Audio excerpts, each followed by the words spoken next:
სინათლის დაბინძურება არის. სინათლის დაბინძურება და ატმოსფეროს დაბინძურება და ეს ყველაფერი. ზოგადად თბილისი არის ძალიან დაბინძურებული ქალაქი ატმოსფეროთი. თუ თქვენ გახვალთ თბილისიდან აი თუნდაც კოჯორს როგორც კი გაცდები და გამოხედავთ თბილისისკენ დაინახავ როგორც სოკოსავით ადეს ეს შავი ღრუბელი ამ თბილისში. თუ გაქვთ საშუალება რომ აი ცოტა გვერდით გახვიდეთ თბილისიდან, გაცილებით უკეთესად მოჩანს ყველაფერი. ჩვენ ახლა თქო პირად თბილისიდან გავხდით. ერთ რამესაც დავამატებ ვალერი, რომ თუ აქცენტირება გაქვთ მხოლოდ პლანეტებზე და პლანეტებზე გინდა, მაშინ რეფრაქტორი ჯობია.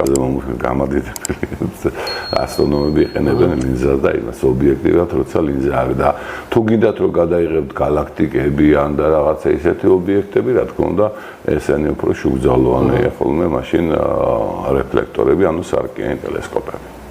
კი, აი ეგ სხვაობა და კატადიოპტრიკების. ეგ სხვაობა მეც მაქვს აღმოჩენილი. პირველად თბილისიდან გავიხედეთ და შევხედეთ თვარეს თუნდაც ელემენტარული და მე გავედით თბილისს რო გავწვით ისეთ ადგილზე გავედით, სადაც სინათლის დაბინძურებაც არ იყო და ატმოსფეროც ბევრად ცუდა იყო. თითქმის ერთ-ერთი მისცა სხვაობა გამოსახულებას. ძალიან კარგი გამოსახულებებია ხოლმე. ბევრად სუფთა გამოსახულება. სუფთა გამოსახულებაც არის. დეტალიზაცია ქონდა ძალიან მაგარი. რა ხდება იცი ვალერი? აი წარმოიდგინე რომ გაცილებით მეტი მოჩანს იქ. აი თბილისიდან ელემენტარულად რომ გახედო ორიონი ცუდად მოჩანს ახლა და ამ დროს ორიონი ისეთი კაშკაშათან ვარსკვლავედია რომ ნებისმიერ ცოტათი გაცდებით თბილისს და ყველაფერს ხედავთ ცაზე. რასაც თვალით უფრო მეტად გძნობ, ბუნებრივად ტელესკოპით უფრო მეტად ამ ყველაფერს აღიქვავ.